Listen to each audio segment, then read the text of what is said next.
They say if you're driving alone after midnight on I-70 and your radio catches a station that doesn't exist, don't touch the dial. Don't answer when it says your name, and whatever you do, don't take exit 13. There are long stretches of America where the sky is an empty bowl and the road is a single string pulling you through it. You pass cornfields that turn into black lakes at night and billboards that glow like small moons selling fireworks and repentance. The interstate hums under your tires and the yellow dashes become a lullaby. And that's when you make mistakes. That's when you start to believe the country is your living room and the laws of daylight still apply. I was on mile 739 of a move from Baltimore to Denver, and I'd promised myself I wouldn't drive after dark.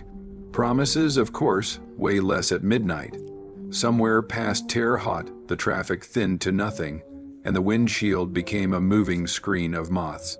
I drank the last of a gas station coffee that tasted like coins and spun the radio for noise, preacher, polka, static. An oldies station that sounded like the DJ was underwater until something clean cut in as if it stepped through a doorway that opened only for me.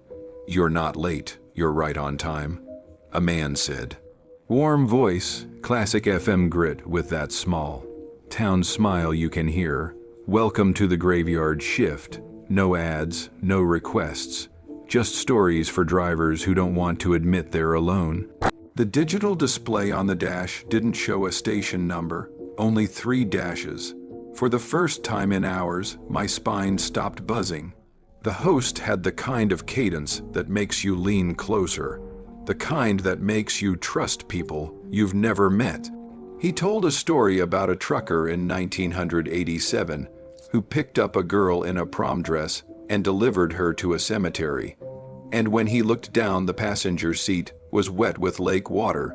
I'd heard versions of that one before, urban legend stuff, but he told it like a confession to a friend. I drove another 70 miles without noticing the time. At 12:41 a.m., he said my name. "Keep your eyes on the road, Mara." I tightened my grip. "What?" He chuckled, not cruelly. "You signed your emails, M. Carter, when you were pitching your podcast. Remember, you were going to call it Foghorn about lighthouses and the people who keep them. I always thought that would make a better ghost show. Don't spook. You wrote that pitch 3 years ago. Some signals bounce around the ionosphere for a long time. That's why we find each other." The coffee went cold in my stomach. I'd sent that pitch to half the radio stations on the eastern seaboard. I never heard back. The way he said we made me picture a studio where the walls were lined with egg crate foam and the on-air sign glowed like a wound, and the host sat where nobody sat anymore, spinning vinyl that had outlived its owners. I told myself there were explanations. Maybe this was a syndicated late night thing that combed the internet for biographical crumbs and served them back to an audience starved for recognition. Maybe I was more tired than I knew. Maybe I'd been driving through my own dreams for an hour. Almost there, he said. "You can take exit 13 to stretch your legs, and then you'll be right as rain." The green sign reflected the headlights as if it had been polished for me. Exit 13, Coalridge Food Gas, FM 13. 13? There was no way FM 13. 13 existed. Still, the arrow pointed into a blackout. The edges town folded like a forgotten shirt off the highway. I don't know why I took it. Maybe because it felt scripted. Maybe because he'd made it sound inevitable. Coalridge looked like the last frame of a film everyone else had finished watching. The main street had 5 buildings with faces and 2 with teeth missing. A diner with a chrome grin, a bait shop whose sign squeaked on a nail, a church so small it seemed ashamed of its own steeple. The radio promised you'll like the coffee at Lorraine's, as if the town had rules the map didn't show. Lorraine's had the blessed look of a place that was still open because it had forgotten how to close. A single waitress with sleep in her eyes poured me something that at least steamed. "You're traveling late," she said, as if we both needed to ease into conversation like a cold bath.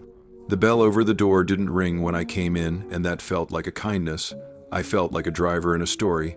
I said, half joking, "Radio told me to stop." She glanced up at the tin sign that read, "Thanks, y'all. You don't say." I should have left right there. But fatigue makes prophecies out of coincidences. I told myself the host was doing one of those American myth tours, directing lost cars to towns that needed them, and some invisible algorithm had buckled me into the narrative. I ate a piece of pie that tasted like somebody's grandma had put her thumbprint in it and turned the plate. The waitress watched the window more than she watched me. When I asked for the bathroom, she nodded toward a hallway and said, "If you see the cat, don't let her out." There was no cat. There was only a mirror that made me a fraction taller, and a bulletin board with Polaroids curled at the corners. Missing printed in black above faces that weren't missing anymore, because time had moved on without them. I recognized one of those faces as a boy from a news story, found in Wyoming, wrong century. A thought like ice moved behind my ribs. When I sat back down, the radio was still on in my car. I could hear the low bleed of the host's voice through the diner glass, the way you can hear a television from a neighbor's living room in the evening.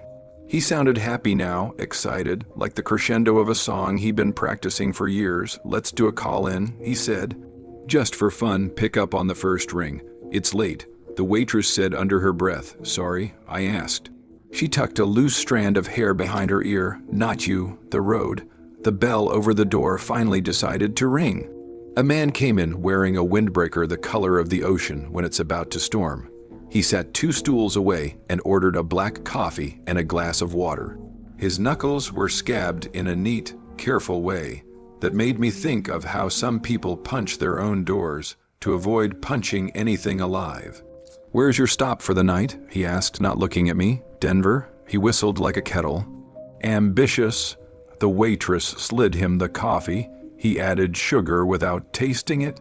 We listened together as the radio voice filled the empty corners of the diner, as if someone who loved us was humming in another room. "First ring," the host said, and my phone vibrated against the laminate. The number was blank. No caller ID, no location, just the dare. The waitress's eyes said don't. Ambitious is another word for careless, but the rules were gentler in the radio world. Consequences belonged to the people who drove off the plot. "I picked up, Mara," said the host, and his voice in my ear felt like a hand on the shoulder. "Good evening. This is pre-recorded." I said, "It has to be." He laughed. "I'm live, we're live. You've always wanted that, remember? The wire, the red light, the feeling you're in a quiet church, and there's a congregation leaning in to hear if your confession matches theirs. You got my name from somewhere online." "Of course I did," he said, amused. "Everyone's name is online, but not everyone drives the exact road I need when the sky is right. Tell me something. Tell me about the last lie you told and who it saved." Behind the counter, the waitress went still. The man in the windbreaker sipped and didn't swallow. "One rule," the host said. "No lies on my show. You can hang up if you like, but then we'll just talk without the phone." "You want a confession?" I said. "I don't even know your name." "Roy," he said, easily. "Roy Knox. I used to spin out of WCRK, Coalridge, Indiana, before the tower fell, before the river took our basement. I still get a signal now and then, and I like to pretend the tower's just sleeping. A memory unlatched in me, dusty and still warm.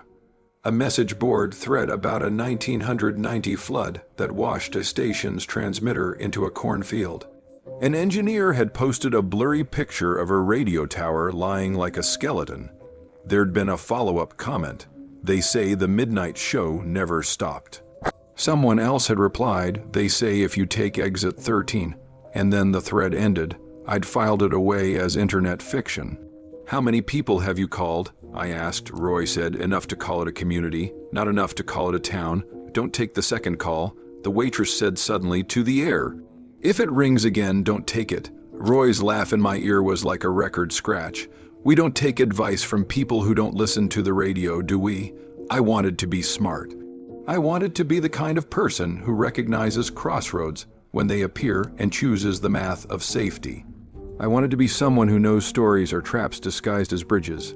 Instead, I said, fine, a lie. I told my mom I wasn't scared to move. It saved her from saying she was.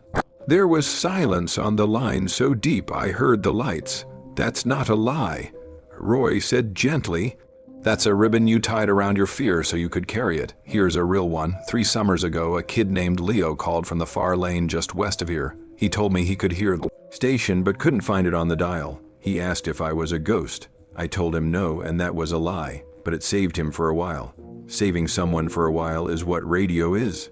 The bell over the door did not ring when it opened. A draft moved through the diner and nobody breathed.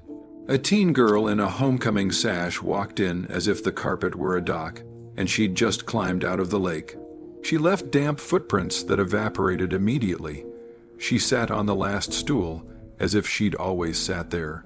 Nobody looked at her directly. That felt like another rule. You can see them, but if you meet their eyes, you owe them the rest of the night. Myra, Roy said, you can come see the station. You've earned that, surely. Everyone wants to see how something still plays when the needle's off the record. It's not far.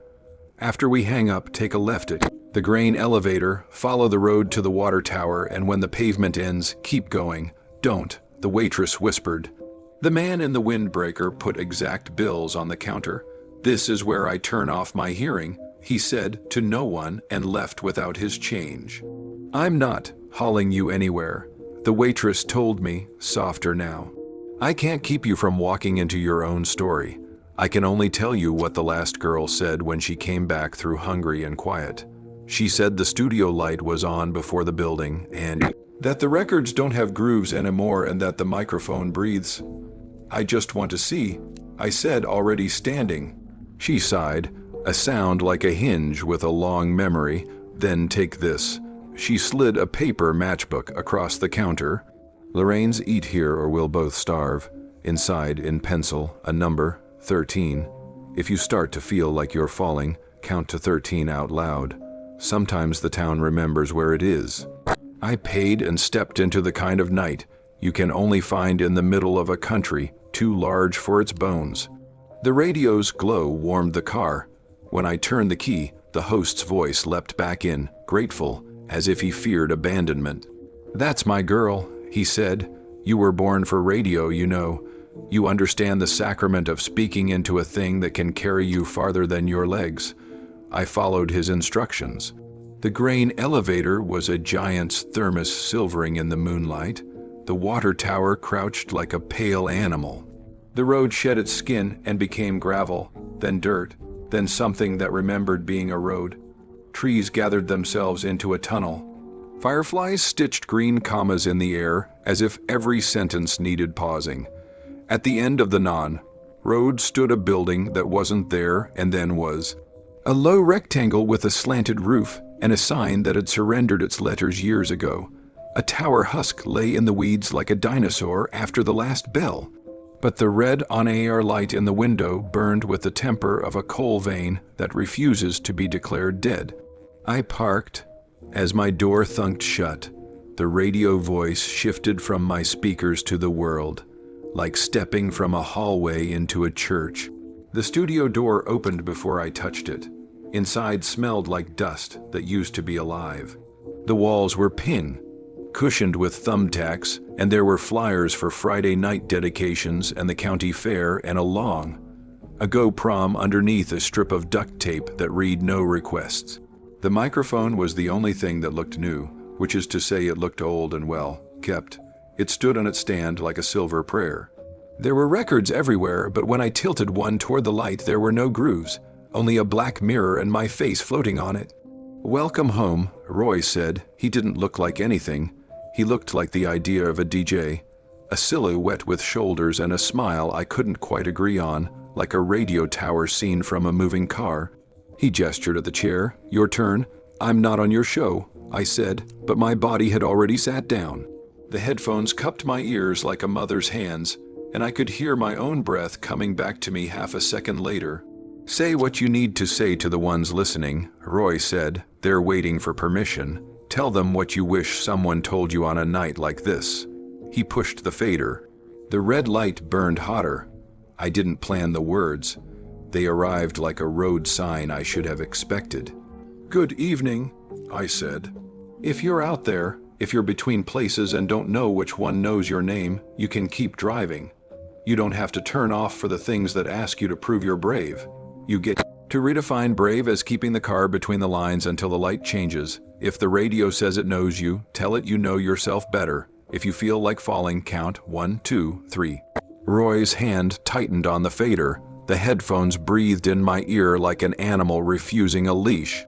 4, I said. 5, 6. He smiled not unkindly, but like a person watching a bird that might or might not fly into a window. 7, I said. 8. The room shivered. The flyers on the wall turned their faces as if to listen. Somewhere, water moved through a place it didn't belong. I thought of the voice in my car and the boy who had been saved for a while, and the matchbook in my pocket, the graphite number softening at the edges. I thought of my mother asleep 2 time zones away, hands curled like commas around a book she wasn't reading, having a dream where I was still in the next room. 9, I said. 10, careful, Roy said softly. Every station has a range. 11, I said. 12, the red light faltered. A hairline crack ran across it like lightning, and the room smelled like rain on hot dust. The microphone took a breath bigger than the ones I'd given it. 13, I said. Nothing exploded, nothing screamed. Instead, the studio blinked, not off exactly. More like it realized the mistake of us both being real in the same space and corrected it. The wallpaper repatterned into a kitchen I hadn't seen since childhood. The chair under me became the front seat of my car. The records were night fields. Roy's hand on the fader was the dash vent. Blowing warm air, the on-air sign became the green exit sign reflected in my windshield. I was parked in the turnout by the water tower, the engine humming like it had been idling for years. The radio was dead. My phone had a missed call from unknown, 0013, and a voicemail that was just the sound of wind crossing a bottle's mouth. I drove back to the diner because you have to return to where the story handed you the map. Lorraine's parking lot had a second car now, a pale sedan with a bumper sticker that read "I break for ghosts in peeling letters." Inside, the waitress had both hands around a mug as if warming herself at her own hearth. "You made it back," she said. "Sometimes people don't." "Did I go?" I asked. Her smile hurt a little, one way or another. I put the matchbook on the counter. The 13 inside had smeared into a fingerprint, the ridges like tiny contour lines. "You told me to count." "I told you to remind yourself this is a place that follows rules," she said. "That's what numbers are, rules with manners. What is he?" I asked. "Roy." She shrugged one shoulder. "A station with no tower still wants to broadcast. A town with more stories than people still wants to be heard. Some nights the weather cooperates. Some nights the lonely do. He's not all bad. He's just hungry for listeners. Does he take them? Only the ones who say they'll do anything to be heard," she said.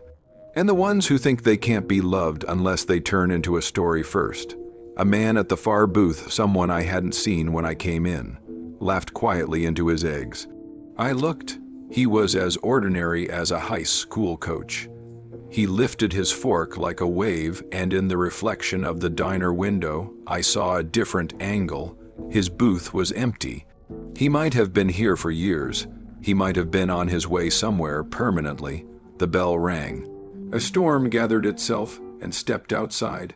The streetlights buzzed like bees, pocketing their last clover. I finished my coffee. It tasted like staying. "Why exit 13? I asked. "Numbers again." The waitress said. 13's a door with a sense of humor. You can walk through it or walk around. It likes people who know there's a choice. On my way out, I put a 20 under the matchbook.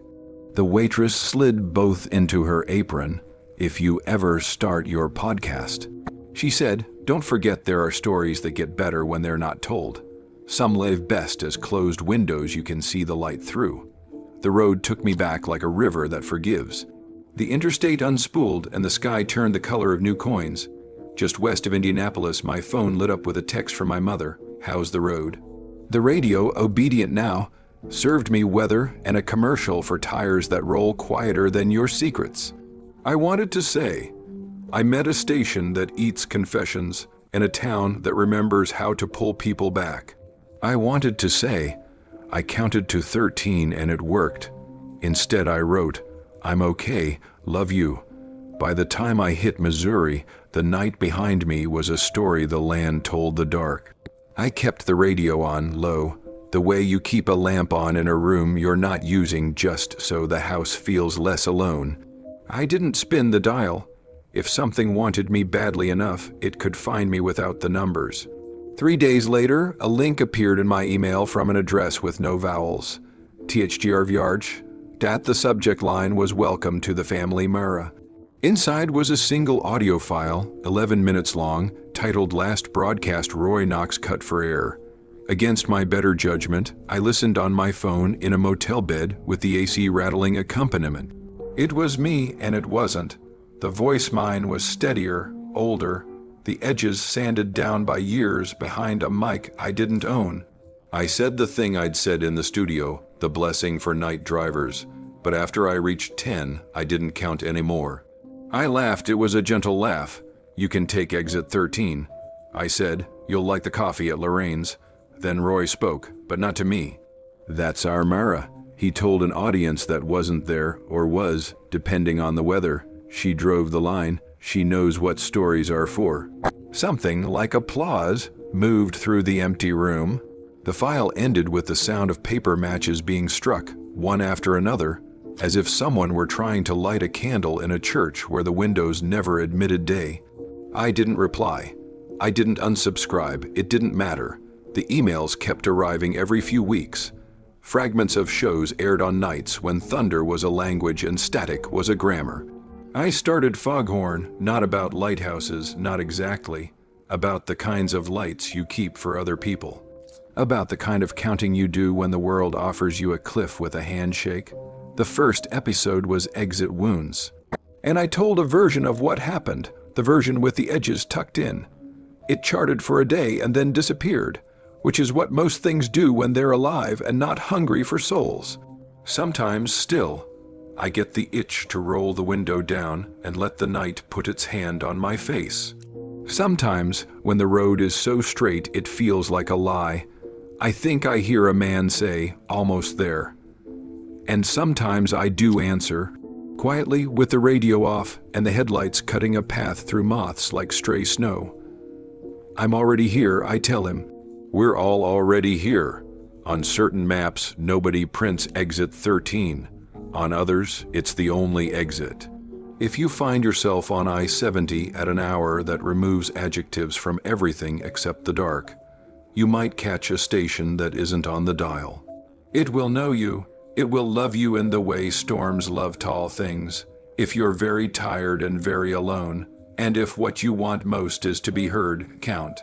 Out loud up to 13, not to break the spell exactly, to remember you can. And if you do take the exit, if you decide you want to look at the red light through a glass where your face isn't quite your own, get coffee at Lorraine's. Don't pet the cat if you see her. Tip well. Keep your matchbook dry. Don't answer on the second ring. If the microphone breathes, breathe back. Then when the story offers you the fader, put your hand on it briefly to let it know you are not afraid, not exactly, only awake. Say what you need to say to the ones listening, the ones going 60, 9 in a 70 under a sky with no punctuation. Tell them there's a town that holds its breath for strangers and a station that runs on want and a number that can bring you home. Then drive, keep driving, and when the host says your name, smile like you heard thunder decide to roll somewhere else. You've got miles left. You've got a voice that belongs to you. The road is a long sentence, and you don't owe anyone a period. Not tonight, not ever on exit 13.